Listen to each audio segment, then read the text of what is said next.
It's Thursday, and so we are joined by the presentation editor of Florida Weekly, Eric Raddatz. Hello. We have a really thick edition She won't stop talking about it. this week. It's a lot to offer. Chock full of goodness.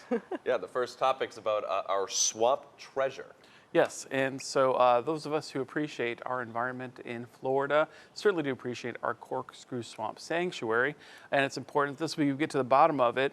It's a continuation of 13,000 acres set in the middle of a 55,000 acres of public lands known as CREW, or just the Western Everglades, simply stated. We sit down with Lisa Corte, who has been named to serve as the new director of the Audubon Corkscrew Swamp Sanctuary, and who has a team of researchers, volunteers, scientists, farmers, developers who are tasked with serving and restoring the sanctuary. Its importance to residents living here is monumental. In Florida, obviously, we look at rising population, developmental communities, and a climate that is changing. With photography by R.J. Wiley, enjoy this piece that embraces our swamp treasure. Yeah, a place that even Shrek would love to come and visit. Oh, and stay with the donkey. With the donkey. Okay, and then so why this edition is so big this week is because you have this great little guide, and mine was upside down, Let's hold it this way. Let's hold it the right way.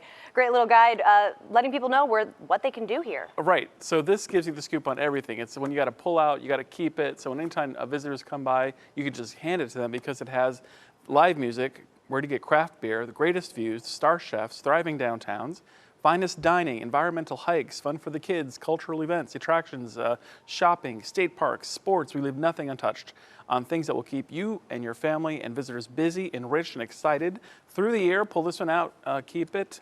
Cover photo by Rob Hoovis on the cover there. This is something that you must keep and hold on to for the entire year. And it's free. Free. Florida Weekly this week. I'm definitely bringing that home to my mom so that she stops asking me, what should we do when we come to visit? And I can say, here. Just here you go. hand it to her. Just take Well, yeah, you were looking through most of that presentation there. So, I mean, you probably got some ideas. Planning things. Coming up in arts and entertainment, what do you have in this edition as well? Okay, so Martin Luther King Jr. Day is coming up. We all very familiar with him. We pause to reflect on just how much he means and how much he accomplished. Theater Conspiracy Lines for the Arts is putting on a theater show called The Mountaintop, which is a look at another side of MLK Jr. we may not have seen. Yes, we've heard the powerful speeches of his, but the play shows another side, an informal side. MLK as the human being with flaws, a man who smoked, drank, cursed, flirted, and had affairs.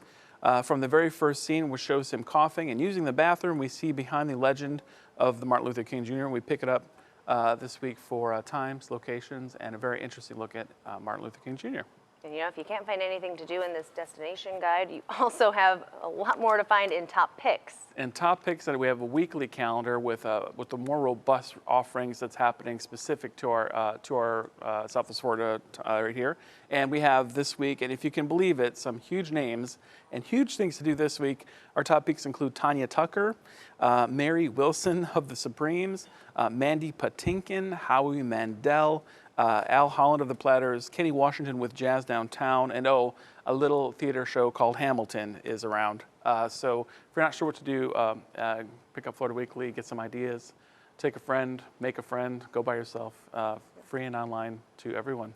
And Al Holland actually lives in Southwest Florida, and he does other shows, so you just got to scope him out. Scope him out. Go down to, I think it's Lani Kai this week, and then he'll do stuff in Port Charlotte and downtown Fort Myers. So he's got that Barry White kind of voice mixed with kind of like, I don't know, kind of an uptown funk Bruno Mars. So it's very cool. And he's a great guy to talk to. He's so nice. Go ahead, go out there and meet Al Holland.